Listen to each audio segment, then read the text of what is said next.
The only person who didn't speak was the only one who refused to accept the end. I knew that day, watching my daughter Lucy standing in front of my mother's closed coffin, Evelyn Cross, everyone around us cried quietly, exchanged awkward hugs, murmured condolences that sounded hollow, but Lucy didn't cry. She just stared and touched. Her small hands, always so still, so careful, pressed against the polished wood of the coffin with an insistence that broke my heart in a different way. It wasn't childish curiosity. It wasn't fear. It was something deeper, more urgent, something I couldn't name. But that unsettled me in a visceral way. Lucy was 4 years old and had never spoken a single word. The doctors said it was a rare condition, something neurological that didn't affect her intelligence, only her ability to produce sound. She understood everything. She observed everything. She felt everything with an intensity that sometimes frightened me. But in 4 years, I had never heard her voice. And that day, at my mother's funeral, while the heavy silence of the chapel filled every corner, while the white flowers gave off a sweetness that felt excessive, while people dressed in black pretended not to look at us with pity, Lucy did the only thing she knew how to do: observe and touch. She pressed her ear against the side of the coffin. My heart clenched. "Lucy, come here, sweetheart," I whispered, trying to gently pull her by the hand. But she resisted. Her brown eyes, the same as my mother's, fixed on mine with an urgency that sent a chill down my spine. Then she did something that took my breath away. She placed her little hand on her own chest and made a breathing motion, slowly, up and down, as if she were showing me something, as if she were trying to tell me something I couldn't understand. People began to whisper. "She's too young to understand. Poor thing, she doesn't know what death means. Anna should take her out. This is too much for a child." I heard it all and felt anger rising inside me. Not at Lucy, never at Lucy, but at them. At everyone who looked at my daughter and saw only a confused child. No one saw what I saw. No one noticed the sharp intelligence in her eyes, the way she processed the world around her with a clarity most adults would never have. But in that moment, not even I understood what she was trying to tell me. The funeral director, a man named Edward, impeccably dressed and with manners too gentle to feel entirely sincere, approached and placed a hand on my shoulder. "Mrs. Cross, if you need a few more minutes before we close it," he said, in that low, controlled tone all funeral directors seem to learn in some specialized course on how not to disturb the grieving. Close it. The word hit me like a punch. I wasn't ready. Not for that. Not to accept that my mother, Evelyn Cross, the woman who had built an empire on her own, who had taught me to be strong when the world tried to break me, who had loved my mute daughter with a fierceness that defied every convention, was inside that polished wooden box, waiting to be buried. "Just one more moment," I murmured, and Edward nodded, stepping away with silent footsteps. Lucy was still there. Now she was tapping on the coffin, not hard, not angrily, but with an irregular rhythm, as if she were trying to get attention, as if she were waiting for a response. My stomach twisted. "Lucy, please," I begged, and this time my voice broke. "Grandma can't hear you, my love. She's gone." Lucy looked at me again, and then she did something she had never done before. She started to cry. Not the quiet, contained crying I had seen a few times before. No, this was desperate crying, crying that came from a place so deep that even without sound, it echoed. Her little hands struck the coffin harder, and she pointed to my mother's chest, or at least to where her chest should have been, hidden beneath the closed lid. People began to move.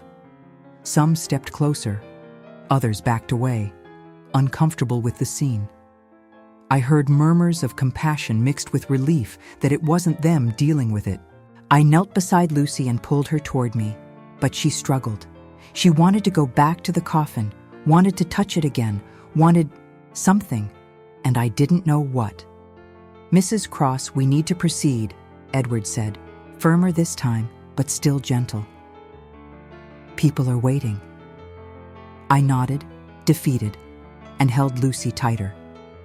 She squirmed, but I lifted her off the floor and carried her away from the coffin as Edward and his assistants began to close the lid. And it was in that moment that something inside me broke. It wasn't just the pain of loss. It was something else, a strange sensation, a discomfort I couldn't name, as if something was wrong, deeply wrong. But I let it happen. I let them close the coffin. I let them take my mother away. I let everyone tell me it was okay, that this was how it was, that the pain would pass. And Lucy, my mute daughter, the only one who couldn't scream, was also the only one who refused to accept it. Before continuing, I want to tell you why this story needs to be heard all the way to the end. If you're here right now, maybe it's because you've also felt the pain of losing someone. Maybe because you understand what it's like to love someone the world doesn't fully understand. Maybe because you believe that some things in life don't happen by chance. This story changed everything for me. And if you stay until the end, you'll understand why. If you also believe there's more between heaven and earth than we can see, leave your like now. Subscribe to the channel, because I'm going to share something with you that I've never told anyone before. And in the comments, tell me where you're listening from, what country, what city. I want to know who's here with me, walking this journey. Because what happened after that funeral was something neither I nor the doctors nor anyone could have predicted. And it all began 3 months earlier. My mother, Evelyn Cross, was 78 years old when everything fell apart. 78 years of a life lived with elegance, strength, with a dignity many women of her generation never had the chance to cultivate. She had built a real estate investment empire on her own after my father died when I was just 12. She hadn't inherited a fortune. She had created her own, and she was in control of herself until the very end. Or at least, she should have been. It all started with a fall. She slipped on the stairs in her house, stairs I had begged her to replace with a ramp, but which she insisted were perfectly safe. The hip fracture was severe, the surgery complicated, and the recovery never came the way it should have. The doctors said it was expected, that women her age took longer to recover, that we needed to be patient. But something changed in her after that surgery. It wasn't just physical pain, it was something deeper, as if a light had gone out. She, who had always been so sharp, so present, began to drift, tired, weak. And then came the decision to turn her house into a kind of home ICU. I didn't want that. I wanted her in a proper hospital, where they could monitor her 24 hours a day. But Dr. Matthew Cole, the physician who had treated her during surgery and was now coordinating her care, was emphatic. "Mrs. Cross," he said, with that overly confident smile that deeply irritated me, "your mother will be far more comfortable at home. We have all the necessary resources, monitors, oxygen, medication, and a trained team. There's no reason to worry." I should have trusted my instinct, but I was tired of arguing with doctors, tired of trying to make decisions alone, tired of being a single mother to a mute child while trying to care for a mother who was disappearing before my eyes. So I agreed. And that's how my mother's house, that beautiful mansion full of memories, became something unrecognizable. Equipment everywhere, monitors constantly beeping, oxygen tubes, wires, machines, and a nurse named Nancy, a middle-aged woman with a perpetually worried expression who always seemed to know what to do, but never questioned anything. Lucy loved going there. Even with all the frightening equipment, even with the hospital smell that now permeated every room, Lucy spent hours by her grandmother's side, sitting on the floor, playing quietly, drawing, or simply looking at Evelyn with those deep, attentive eyes. And my mother talked to her. Not the way people usually talk to children. Not with that childish, condescending tone. She spoke to Lucy as if she were speaking to an equal, as if she understood that my daughter grasped every word, every emotion, every silence. "You know, Lucy," my mother said once, while I was in the kitchen making tea, "people think silence is absence, but you and I know better, don't we? Silence is presence. It's listening. It's seeing what others miss." I stopped in the hallway, hidden, just listening. Lucy didn't answer, of course, but she held her grandmother's hand, and Evelyn smiled. It was one of the last moments of true lucidity I saw in her, because after that day, everything began to unravel. Dr. Matthew Cole always arrived at the same time, 3 o'clock in the afternoon, sharp, and always with that black leather folder under his arm, that confident stride, that smile that was supposed to reassure me, but for some reason only made me more tense. He never looked me in the eyes for very long. I noticed it on the 3rd visit. He talked to me, yes, explained procedures, adjusted dosages, filled out forms, but he always looked away, as if he were in a hurry, as if something more important were waiting for him on the other side of that door. "How is she today?" he asked, on that particular afternoon that would change everything, though I didn't know it yet. "Tired," I answered. "More than yesterday. She could barely stay awake during breakfast." He nodded, but didn't seem surprised or concerned. "That's expected. Her body is struggling to recover. We'll adjust the medication." Always the same answer, always adjusting the medication. I followed him into the bedroom, which now looked more like an operating room than the place where my mother had slept for over 40 years. Nancy was already there, checking monitors, adjusting pillows, doing those small tasks nurses perform with a silent efficiency that borders on invisibility. And Lucy. Lucy was under the bed. I barely saw her. She had developed that strange habit of hiding under her grandmother's bed, as if it were a secret cave, a safe place where she could observe everything without being seen. I had tried to pull her out a few times, but my mother always protested. "Let her be, Anna. She's not bothering anyone. She's just watching over me." Watching. Lucy always watched. That day, she was there again. I saw only a corner of her blue dress, a flash of her small shoes. And I thought about pulling her out, because Dr. Cole was about to perform some procedure, and it didn't seem appropriate for a 4-year-old to witness all that. But then he spoke, and something in his voice made me stop. "Nancy, prepare the dose." It wasn't what he said. It was how he said it. Too fast, too tense. Nancy hesitated, just for a second, but I noticed, "Dr. Cole, are you sure? Yesterday we already increased." I said, "Prepare the dose." The silence that followed was heavy. Nancy lowered her head and went to the counter where the vials and syringes were organized. I saw her hands tremble slightly as she prepared the injection. Something was wrong. I felt it in the pit of my stomach, that primitive sensation every mother recognizes, that internal alarm that goes off when danger is close, even if you can't identify it yet. "What is that?" I asked, trying to keep my voice steady. "A stronger painkiller," Dr. Cole replied, without looking at me. "Your mother is in pain. She needs to rest." But she didn't complain about pain today. Now he looked at me, and there was something in his eyes I had never seen before. Impatience, or maybe nervousness. "Mrs. Cross, with all due respect, you're not a doctor. I know what's best for my patient." My patient. As if Evelyn belonged to him. I should have said something. I should have demanded to see the vial, asked for the name of the medication, called another doctor. I should have trusted my instinct, but I was tired.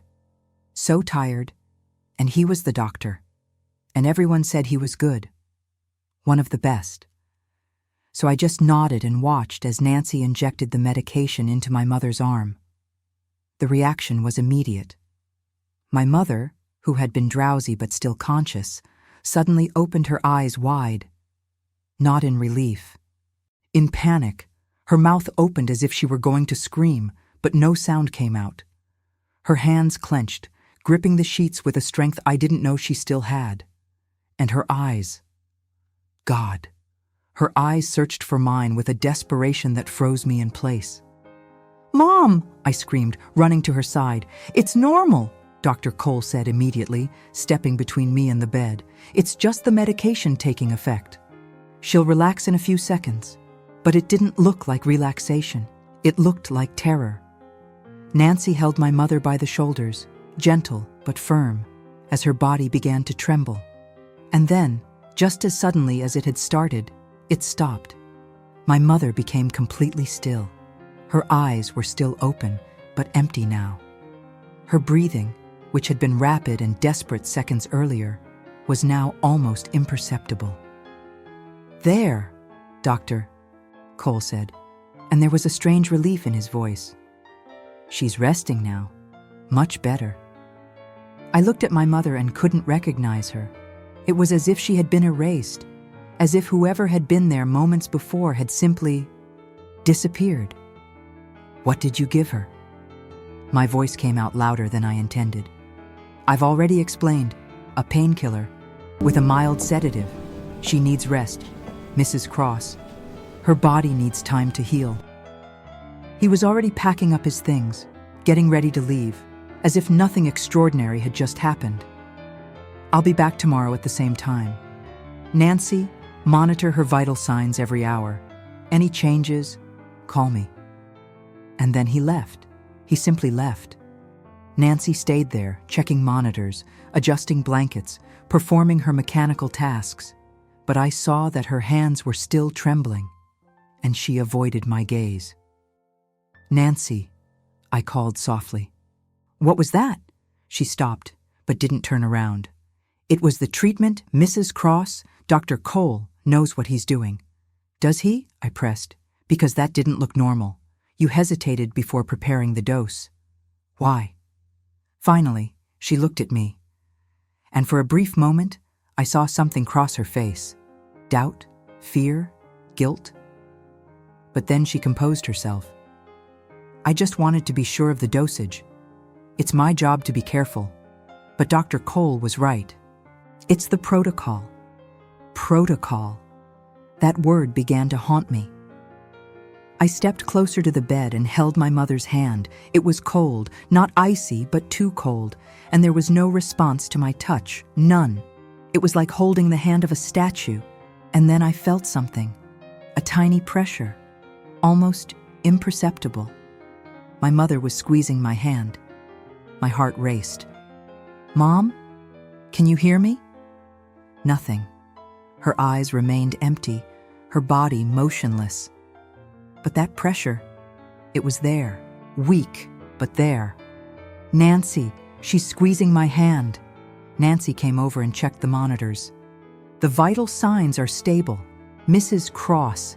It could just be an involuntary muscle spasm. It happens with strong sedatives. But what if it isn't? What if she's trying to communicate?" Nancy looked at me with an expression I had seen before. In doctors, in nurses, in anyone who deals with illness long enough to develop that protective shell of professional detachment. Then there would be other signs, eye movement, changes in breathing, changes in heart rate. There's none of that, Mrs. Cross. She's just resting deeply. I wanted to believe her. God, how I wanted to. But that pressure was still there. So faint I could have been imagining it, but real enough to make me doubt everything. That's when I remembered Lucy. Lucy, who was still under the bed. I bent down and looked at her. I expected to find her scared, crying, traumatized by what she had witnessed, but she wasn't crying. She was looking straight at me, and there was something in her eyes I had never seen before. It wasn't fear, it wasn't confusion, it was certainty. She crawled out from under the bed, slowly, and came toward me. She took my other hand and then did something that broke me. She pointed to her grandmother, then placed her little hand on her own chest, and made the breathing motion, up and down, slowly, exaggerated, as if she were teaching me something fundamental that I was failing to understand. "I know, sweetheart," I whispered, pulling her close. "Grandma is breathing. She's okay." But Lucy shook her head, not angrily, with frustration, as if I were a slow student who couldn't grasp the most important lesson. She tried again, pointed to her grandmother, then to her own chest, took a deep, exaggerated breath, and then stopped, held her breath, became completely still, and looked at me. My blood ran cold. She was showing me something. Not that her grandmother was breathing, but that she wasn't breathing enough, or that she was about to stop. "Nancy," I called, my voice shaking now. "Check again. Please, check everything." Nancy sighed, but obeyed. She spent the next 10 minutes checking every monitor, every sign, every number. And in the end, she turned to me with that patient, condescending expression. "Everything is normal, Mrs. Cross. I promise, your mother is stable. The best thing you can do now is go home and rest. I'll stay here overnight and call if there's any change." I didn't want to leave. Every fiber of my being screamed to stay. But I had Lucy. And Lucy needed dinner, a bath, sleep in her own bed. So I agreed. I kissed my mother's forehead, still cold, still unresponsive. And then I felt it again, that tiny pressure in my hand. This time, I knew it wasn't my imagination. "I'll be back early tomorrow, Mom," I whispered. "I promise." The pressure increased, just for a second, like a final plea or a final warning. I took Lucy home and we had a restless night. She couldn't sleep. She kept waking up, coming into my room, pulling me by the hand as if she wanted us to go back to her grandmother's house. "We can't, sweetheart," I told her every time. "Nancy is taking care of her. We'll go back in the morning." But Lucy wouldn't accept it. She made the gesture again. Breathing. Pause. Urgent look. And I, too exhausted to process it, ended up taking her back to bed and staying beside her until she fell asleep from sheer exhaustion. The phone rang at 4:37 in the morning. I knew, before I even answered, what that call meant. "Mrs. Cross?" It was Nancy's voice, and she was crying. "You need to come now. It's your mother. I think she... The monitors. God, I've already called Dr. Cole. Please, come quickly." I don't remember getting dressed. I don't remember waking Lucy. I don't remember driving. I only remember arriving at that house and seeing Dr. Cole already there, with that serious, controlled face, waiting for me at the bedroom door. And before he even opened his mouth, before he said the words I already knew were coming, I knew. I failed. I didn't listen when I should have listened. I didn't see when I should have seen. And my mother was dead. They shut off the machines too quickly. That was my first thought when I walked into that room and saw Dr. Cole standing beside the bed, his hand resting on the ventilator switch, as if he were simply turning off a light before leaving the house. Click. The sound of that button being pressed still echoes in my head. There was no rush, no shouting of code blue like in the movies, no defibrillator paddles, no one yelling clear while the body arches on the bed. None of that, just silence, and Dr. Matthew Cole, with that face that looked as if it had been trained to deliver bad news without showing absolutely anything, turning toward me. "I'm sorry, Mrs. Cross. We did everything we could." "We did?" I looked around. Nancy was leaning against the wall, her eyes red, twisting a tissue between her fingers. There was no one else, no emergency team, no paramedics, no ambulance outside. "When?" I managed to ask, my voice sounding strange, distant, as if it belonged to someone else. "Around 4 in the morning. Nancy noticed a change in the vital signs and called me immediately. I arrived as quickly as possible, but..." He paused. That calculated pause doctors use when they want to sound compassionate. Her heart simply stopped. There was no time. There was no time. I stepped closer to the bed. My mother was there, covered up to her chest with pristine white sheets. Her eyes closed now, her face serene. She looked like she was sleeping, but she wasn't. I knew it by the temperature, by the complete absence of movement, by the way the air in the room felt different, heavier, emptier. I held her hand, completely cold now, without that faint pressure from yesterday, without anything. "Did you attempt resuscitation?" I asked, still staring at my mother's face, searching for a sign I knew I wouldn't find. There was a silence. "Mrs. Cross," Dr. Cole began, in that tone doctors use when they're about to explain something they think you won't understand. "Your mother was 78 years old. She was frail. Her body had been failing for weeks. Cardiopulmonary resuscitation under those conditions would have been traumatic, violent, and with a minimal chance of success, it would have been cruel to prolong her suffering." "But did you try?" I insisted, turning to face him. He looked away, just for a second, but I saw it. "I assessed the situation and made the best medical decision. Your mother wouldn't have wanted. You don't know what my mother would have wanted." My voice came out louder than I intended, echoing through that silent room. "You didn't know her. You saw her as a patient for a few weeks. You have no idea who she was, what she was capable of, how much she still wanted to live." Nancy sobbed in the corner. Dr. Cole took a deep breath, maintaining that irritating professional calm. "I understand you're in shock. That's perfectly normal, but you need to trust that I made the correct decision. Your mother was in palliative care. We discussed this, remember? The goal was comfort, not heroic measures." "No," I said, feeling anger rise inside me. "We never discussed this. You mentioned it once, in passing, and I said I needed time to think. I never agreed to anything." He frowned slightly, just a small crease of irritation, but it was enough to tell me I was disrupting a script he had already rehearsed. "Regardless," he said, returning to that controlled voice, "what matters now is that your mother passed peacefully, without suffering, surrounded by people who cared for her. It's the best possible ending. The best possible ending. As if death were just a matter of aesthetic preference." I wanted to scream. I wanted to demand answers. I wanted to call other doctors, ask for a second opinion, force someone to explain why everything felt so wrong. And then I felt a small hand gripping my leg. Lucy. I had forgotten she was there. She had stayed quiet in the corner of the room, watching everything with those wide, frightened eyes. Now she was moving toward the bed, slowly, as if she were afraid to get too close, and then she did something that made my heart stop. She started to cry.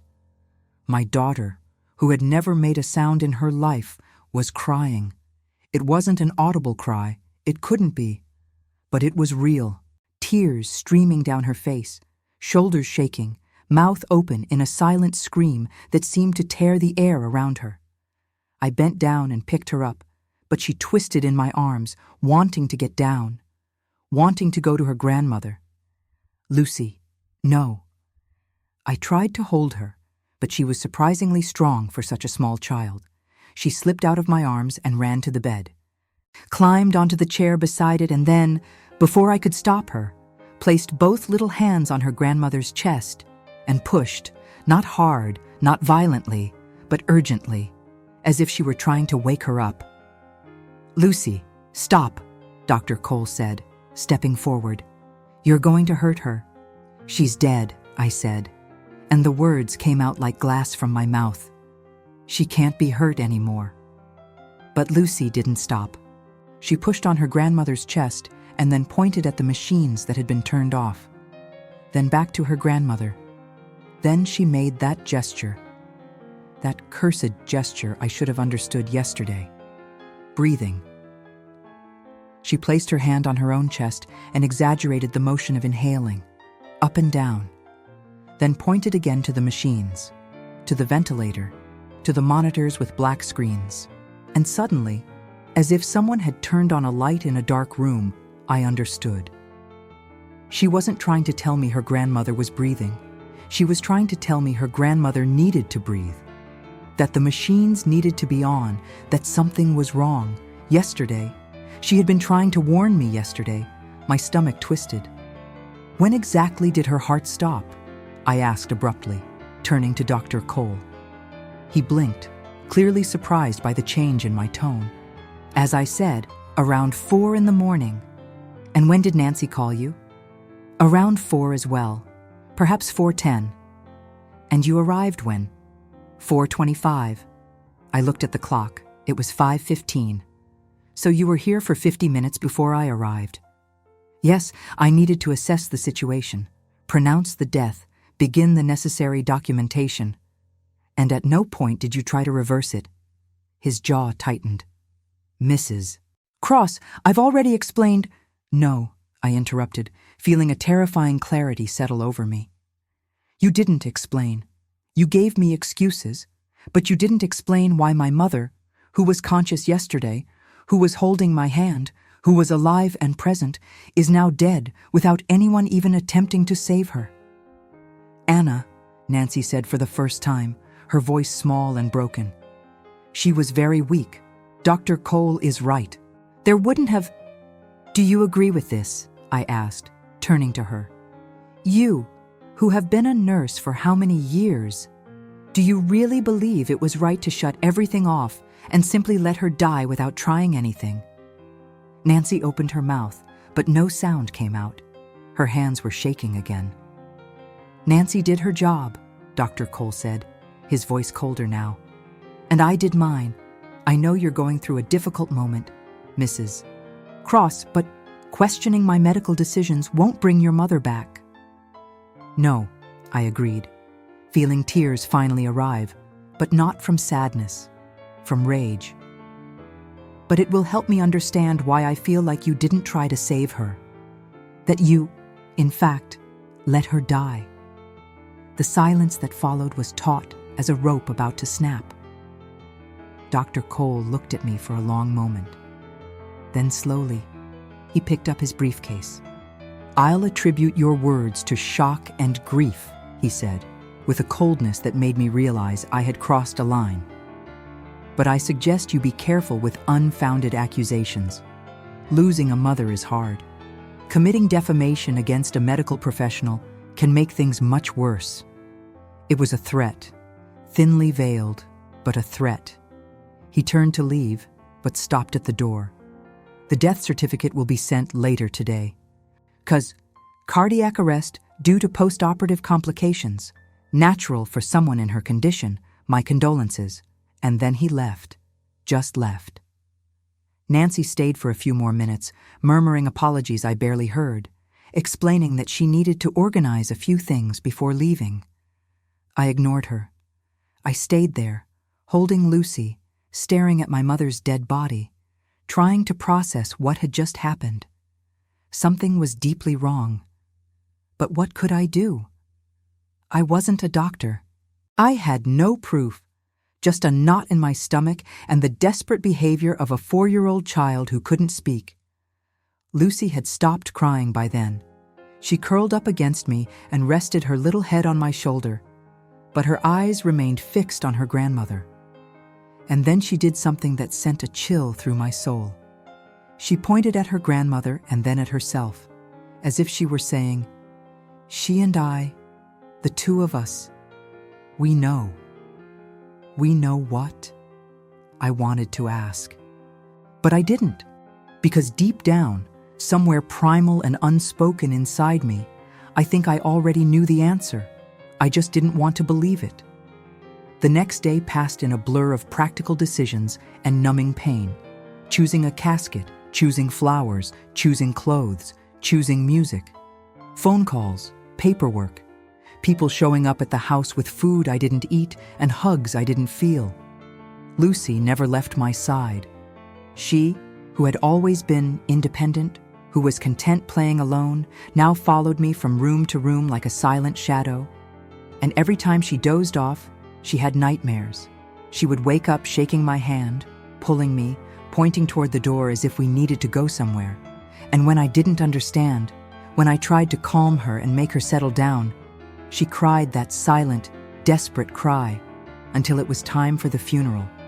Edward, the funeral director, was impeccably kind. He organized everything with quiet efficiency, never rushing, never asking too much. But there was one moment when he mentioned something that made me stop. "Mrs. Cross, regarding the casket," he said, in that careful tone. "Since your mother passed away at home with well-documented natural causes, there was no need for an autopsy. Which means the body is in excellent condition for an open casket service, if you prefer." Open casket. The idea made me nauseous. "No," I answered too quickly. "Closed. Definitely closed." He nodded, understanding. "Of course. Many families prefer it that way. It's more peaceful. More peaceful. Or more convenient, so we don't see what we don't want to see." I pushed the thought away. On the day of the funeral, I put on my black dress, fixed Lucy's hair into 2 braids, and we went. The chapel was full. My mother had friends, acquaintances, business partners. Many people respected Evelyn Cross. Many people owed her something. But that day, while everyone sat in respectful silence, while the pastor spoke beautiful words about legacy and memories, all I could think was, why isn't anyone asking how she died? Why does no one find it strange that a woman who was alive and conscious the day before yesterday is now in a coffin? Why am I the only one who feels like something doesn't add up? And then I looked at Lucy, and I saw that it wasn't just me. My daughter, sitting beside me, stared at the casket, not with sadness, not with acceptance, with anger. And in that moment, I made a decision. I wasn't going to let this go. I wasn't going to accept easy answers. I wasn't going to let my mother's death be just another statistic, another elderly patient who naturally didn't make it, because Lucy knew something, and I was going to find out what it was. Even if it meant opening that coffin. The funeral was supposed to last 45 minutes. I know that because Edward showed me the schedule printed on elegant cream-colored paper. Welcome, opening prayer, scripture reading, personal tribute, moment of silent reflection, closing prayer, final procession, everything timed, everything planned, everything designed to guide us gently through grief without leaving too much room for the chaos of real emotion. But the funeral didn't last 45 minutes because Lucy didn't follow the schedule. Everything started normally. The pastor spoke about eternal life and well-earned rest. Some of my mother's friends shared stories about her generosity, her business intelligence, her contagious laugh. I stayed composed, nodding politely, accepting handshakes and sympathetic looks. And then came the moment of silent reflection. This was when people could approach the casket, leave a flower, whisper a final goodbye. Edward had explained that the casket would remain closed, but people could touch the wood, place a white rose on top, have that last moment of physical closeness that helps with acceptance. Lucy stood up before anyone else. I followed her, of course. She was too small to go alone. We walked together to the casket, and for a moment, I thought that would be it. A quick touch, a rose placed by her small hands, and we would return to our seats. But then she stopped and didn't move. She just stood there, facing the casket, staring at the polished wood as if she could see through it. People around us began to whisper softly, finding it touching, a child trying to process loss. "Lucy, sweetheart," I whispered, "let's leave the flower and go back." She didn't respond, didn't move, and then, slowly, she placed both hands on the lid of the casket. It wasn't a gentle farewell touch. It was investigative. Her little hands slid across the surface, searching for something. Then she knocked. Softly at first, then harder. Knock, knock, knock. The sound echoed through the silent chapel. People stopped whispering. "Lucy! No! I tried to grab her, but she dodged me, keeping her hands on the casket. Knock, knock, knock. Stronger now, more urgent. Anna, maybe it would be better, I heard someone start to say behind me. But then Lucy did something that made my blood run cold. She pressed her ear against the side of the casket, completely, pressing her ear to the wood as if she were trying to listen to something. And she stayed like that, motionless, for long seconds that seemed to stretch into eternity. The silence in the chapel was now absolute. Even the pastor had stopped flipping through his Bible.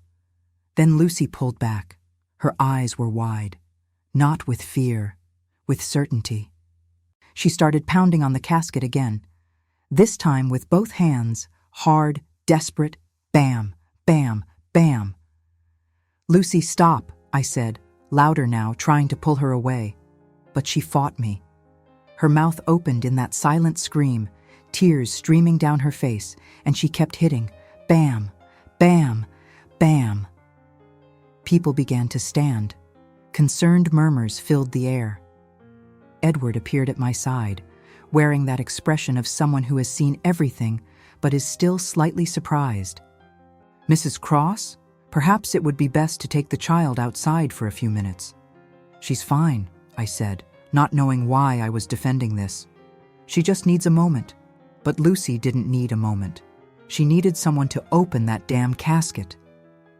She began trying to lift the lid. Her small fingers found the edge and pulled with a strength that shouldn't exist in such a small body. "Lucy," I shouted now, genuinely scared. And that's when it happened. One of Edward's assistants, a young man maybe 25 years old who had been standing discreetly beside the casket, stepped forward to gently move Lucy away. But when he placed his hands on the side of the casket to steady himself, he froze. His face changed. "Sir?" he called Edward, his voice strange. Edward approached, irritated by the interruption of protocol. "What is it, James?" James placed his hand on the side of the casket again, then looked at Edward with an expression I couldn't decipher. "Sir, there's condensation." "What?" "Here," James pointed to a small area near a tiny glass panel, a detail I hadn't even noticed before. "There's moisture, like vapor." Edward frowned and leaned in to look. I saw his face change, just slightly, but it changed. "It's probably just a temperature difference," he said. But his voice wasn't as confident as his words. "In an air-conditioned chapel," James insisted. "Sir, I've worked here 6 years. I've never seen this before." People were moving closer now. The orderly structure of the funeral was rapidly dissolving into confusion. What's happening? Why did they stop? Can someone explain? And Lucy kept pounding. Weaker now, because her little hands were turning red and sore, but she didn't stop. That's when I heard a voice I didn't expect. "Open the casket." It was Nancy, the nurse who had cared for my mother. She was sitting a few rows back, and I hadn't even noticed her presence until that moment. But now she was standing, pale, her hands shaking. "What?" Edward turned to her, clearly shocked. "Open the casket," Nancy repeated, her voice growing stronger. "Now."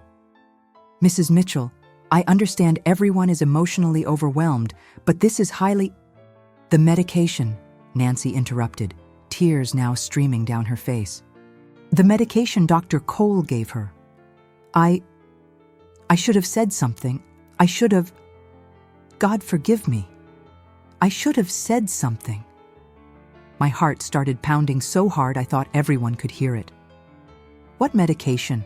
I asked, my voice coming out hoarse. Nancy looked at me, and there was so much guilt in her eyes it was almost physical. The medication he'd been giving her over the past few weeks, it wasn't just a sedative. It was something stronger, something I questioned. But he said he knew what he was doing, that it was a new protocol, that I wasn't qualified to question it, and that if I did, he'd make sure I never worked as a nurse again. The air left my lungs. "What kind of medication?" Edward asked, and for the first time since I'd known him, I saw genuine concern on his face. A neuromuscular blocker, Nancy whispered. In very specific doses, it can cause temporary paralysis. Complete paralysis. The person remains conscious but unable to move, unable to breathe on their own, unable to show signs of life. The silence that followed was deafening. "You're saying," Edward spoke slowly, as if trying to process something impossible, "that there's a possibility Mrs. Cross wasn't actually dead," Nancy finished. "She wasn't actually dead, just paralyzed." Someone screamed. I don't know who. Maybe several people at once. Chaos erupted. People shouting, standing, rushing forward, trying to understand what had just been said. And I was frozen, completely frozen. My mind refused to process those words. Paralyzed. Not dead, paralyzed. My mother, inside that casket, for 2 days. "Open it now!"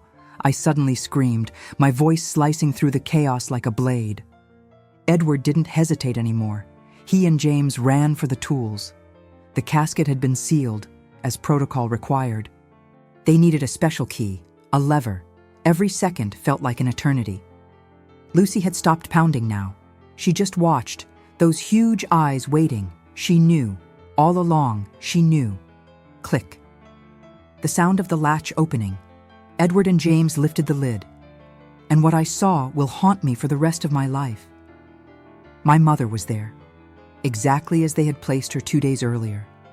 Navy blue dress, hands crossed over her chest, face serene, but her eyes were slightly open.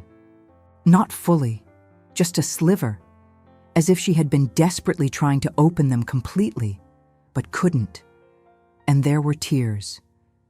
Dried tears along the sides of her face. "Oh my God," someone whispered.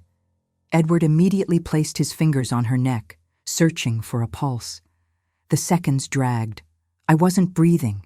No one was breathing. Then Edward looked up, his eyes wide with shock. "Call an ambulance, now! She's alive!" The world exploded. People screaming, running, crying. Someone was already on the phone with emergency services. James started chest compressions, not even sure if he should, just because he needed to do something. I ran to the casket, pushing people aside, and grabbed my mother's hand. It was warm, not cold. Warm. "Mom," I cried. "Mom, I'm here. You're safe. You're safe now." And then I felt it. That tiny pressure, the same one I had felt 3 days earlier. But now I understood. It wasn't a spasm. It was her, fighting, still fighting. The ambulance arrived in 6 minutes. Paramedics stormed the chapel with equipment, stretchers, shouted commands. They put my mother on oxygen immediately, checked vital signs, started IV fluids, weak but present pulse, minimal respiration, critically low blood pressure, possible drug-induced paralysis. We need to transport her now. They took her. And Lucy, Nancy, and I, along with half the people who had been at the funeral, followed the ambulance to the hospital. As I drove, with Lucy in the back seat staring out the window, I couldn't stop thinking. 2 days. My mother had spent 2 days inside that casket, conscious, paralyzed, unable to scream, unable to move, just waiting. And the only person who refused to accept her death was the only person who couldn't speak. I glanced at Lucy in the rearview mirror. She was calm now, no longer desperate, no longer afraid, just tired, as if, after days of desperately trying to make the foolish adults around her understand, someone had finally listened. "You knew, didn't you?" I whispered, more to myself than to her. Lucy looked at me in the mirror, and for the first time since all of this began, she smiled. A small, tired, but real smile. Yes, she knew. The hospital was a controlled chaos of fluorescent lights and hurried footsteps. They rushed my mother straight into the ICU, an entire team of doctors and nurses surrounding the gurney while shouting medical terms I could barely process. Intubation, mechanical ventilation, hemodialysis, experimental antidotes for neuromuscular blockers. I wasn't allowed to go in. They were very clear about that. All I could do was sit in that sterile waiting room, Lucy in my arms, watching the clock on the wall mark each minute with torturous slowness. Nancy was there too. She had come in the ambulance with us, insisting on speaking to the doctors, on explaining exactly what Dr. Cole had administered. I saw her through the glass window, gesturing, showing something on her phone, probably photos of the medication vials she had secretly taken. A part of her must have known something was wrong all along, but hadn't had the courage to act. Until today. Until a 4-year-old child showed more courage than any adult in that room. People from the funeral began to arrive. Not all of them, but many. They gathered in the waiting room, whispering among themselves, some crying, others frozen in shock. It was as if the world had turned upside down. A funeral transformed into a vigil of hope. Edward appeared after an hour. He looked like he had aged 10 years. His immaculate suit was wrinkled, and sweat glistened on his forehead. "Mrs. Cross," he said, his voice breaking, I don't have words. In 30 years of doing this, I've never... It wasn't your fault, I said, and it was true. You had no way of knowing. But I should have, he insisted. It's my job to ensure. There are protocols, checks. I should have... There's only one person responsible here, I said, feeling the anger return. Dr. Matthew Cole. The name hung in the air like poison. Nancy approached us then, looking smaller than she really was, as if the weight of guilt were physically bending her shoulders. I spoke to the doctors, she said, her voice trembling. They said that the medication he used, in high doses repeated over weeks, can cause exactly what happened. Deep paralysis that mimics death. Vital signs so faint they're almost undetectable without specific equipment. And the worst part, she paused, swallowing hard, the worst part is that the person remains fully conscious, trapped inside their own body. A massive knot formed in my throat. Why was all I managed to ask. Why would he do this? Nancy glanced around, as if afraid someone might be listening, then leaned closer. Your mother was very wealthy, wasn't she? I nodded. And he was the attending physician. He was the one who declared the death. He filled out all the paperwork. No autopsy, no investigation. Just a natural death of an elderly woman in palliative care. Understanding hit me like a train. The will, I whispered. Nancy nodded slowly. I overheard a phone conversation a few weeks ago. He was talking to someone about investments, about a large sum he was about to receive, something about gratitude for services rendered. At the time, I didn't think much of it. But now, someone paid him to kill her, I finished, the reality crystallizing into horrifying words. But they didn't want it to look like murder, so he paralyzed her, declared a natural death, and she would have been buried without anyone ever knowing, Nancy finished, tears streaming down her face. Even I believed she was dead. If it weren't for your daughter. We all looked at Lucy. She was sitting in the chair beside me, swinging her legs, observing everything with that calm, intense focus that was so characteristic of her. She didn't fully understand what was happening around her. She couldn't. She was 4 years old, but she had understood the most important thing, that her grandmother was still alive when all the adults were certain she was dead. A doctor came out of the ICU 2 hours later. He was young, maybe late 30s, with dark circles under his eyes and a serious expression. But when he saw us, this strange group of mourners turned into a vigil of hope. Something in his face softened. Family of Evelyn Cross. I stood up so fast I nearly stumbled. Yes, I'm her daughter. How is she? He exhaled, And for one terrible moment, I thought the news would be bad, that we had arrived too late, that 2 days without proper nutrition, without water, with minimal oxygen, had caused irreversible damage. But then he smiled. It was a small, tired smile, but real. "She's alive," he said, and those 3 words were the most beautiful I had ever heard. "She's sedated now, properly sedated this time, while her body recovers. But her vital signs are stabilizing. Kidney function is returning. Her breathing is improving. It's a miracle, honestly." People around us began to cry. Tears of relief, of joy, of sheer disbelief. "When can I see her?" I asked, my own voice breaking. "In a few hours. We want to make sure she's completely stable first.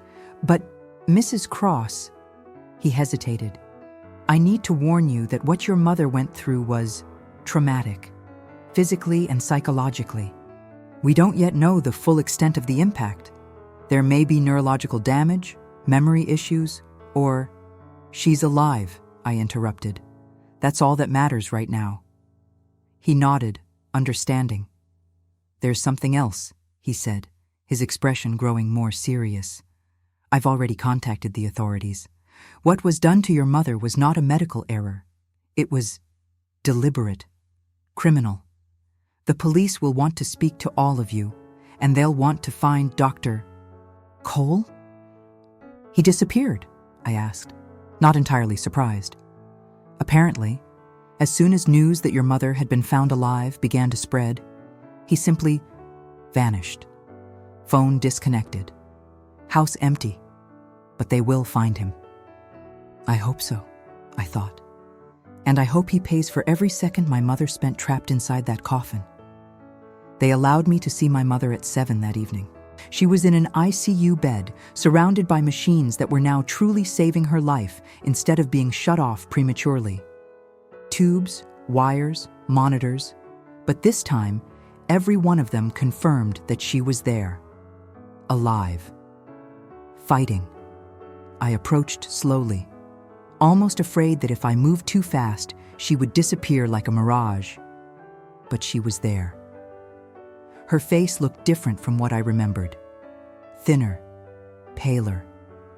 There were marks around her mouth where the intubation had been, bruises on her arms from all the needles and fluids, but she was breathing. I sat in the chair beside her bed and held her hand.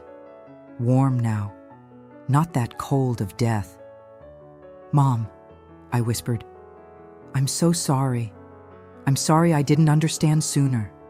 I'm sorry I didn't listen to Lucy. I'm sorry for—" The pressure came again, that familiar, minimal pressure. I looked at her face. Her eyes were still closed, sedation keeping her at rest.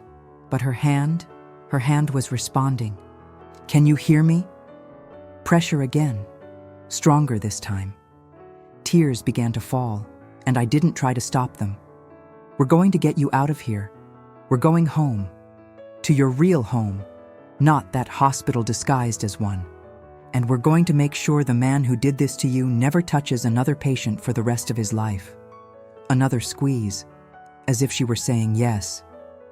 "Do that." I stayed there for an hour, just holding her hand, talking softly about everything and nothing. About Lucy, about how incredibly brave she had been, about the funeral that turned into a rescue, about all the people in the waiting room praying for her, and about how I had failed to listen, but never would again. Lucy was allowed to come in after I insisted. The ICU rules were clear.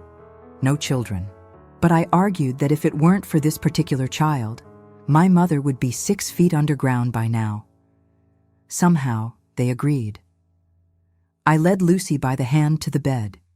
She was quiet, observing everything with those huge eyes. "Do you want to see Grandma?" I asked gently. She nodded. I lifted her so she could see better. Lucy stared for a long moment, studying her grandmother's face, the machines, the blinking lights on the monitors. And then she did something that broke me. She placed her small hand over her grandmother's hand and closed her eyes, as if she were feeling, checking, making sure. When she opened her eyes, she looked at me and smiled. It was okay. Grandma was there, really there. You saved her, I whispered into Lucy's ear. You knew when no one else did. You didn't give up when everyone else did. You are the most incredible child who has ever lived. Lucy rested her head on my shoulder, exhausted from days of silent struggle.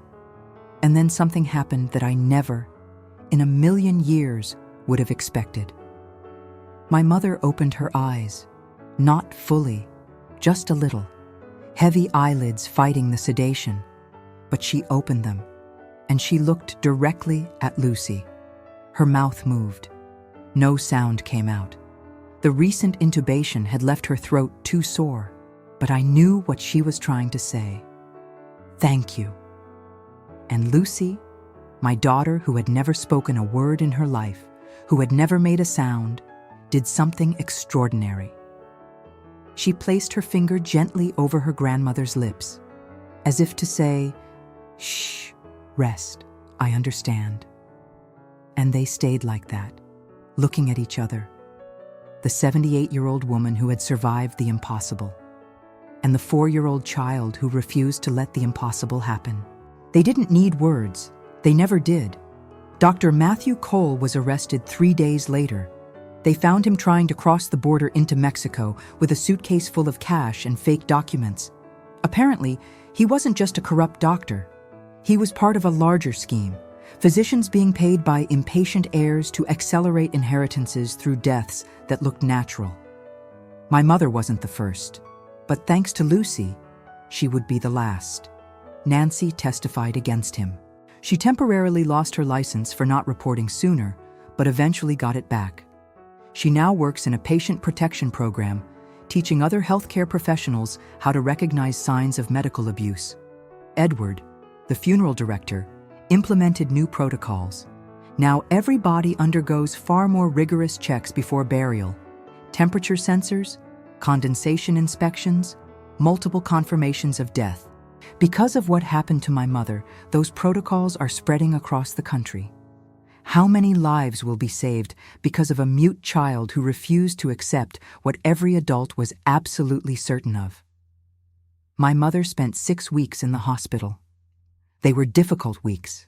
Physical therapy for muscles that had been paralyzed for so long. Therapy for the psychological trauma of spending 2 days conscious inside a coffin. But Evelyn Cross was not the type to give up. She fought every day, every painful exercise, every emotionally exhausting therapy session, and slowly she came back. Not exactly the same. How could she be? But she came back. The day she was discharged, we decided to do something special. It was Christmas Eve. I hadn't planned it that way. It just happened that the doctors finally agreed she was strong enough to go home on that exact date. We decorated her house, filled the rooms with lights, a Christmas tree, cookies baking in the oven. And when we brought my mother home, Lucy was waiting at the door. She was holding a present, wrapped clumsily, because she had insisted on doing it herself. Inside was a drawing she had made at the hospital during one of the many hours of waiting. It was our family, me, Lucy, and Grandma, all holding hands, all smiling.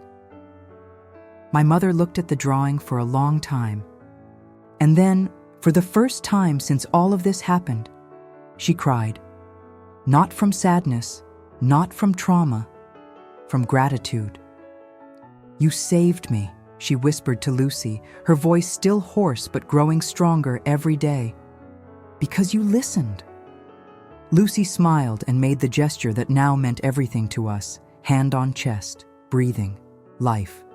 That Christmas night, after Lucy finally fell asleep, exhausted with joy, my mother and I sat on her porch, watching the neighborhood lights, drinking hot chocolate. "You knew?" I asked. "Inside the coffin. Did you know Lucy was trying to save you?" My mother was silent for a moment. "I knew someone was knocking," she said finally. "I couldn't move, couldn't scream, couldn't do anything. But I heard it. Those knocks, first insistent, then desperate. And then I heard a different kind of cry.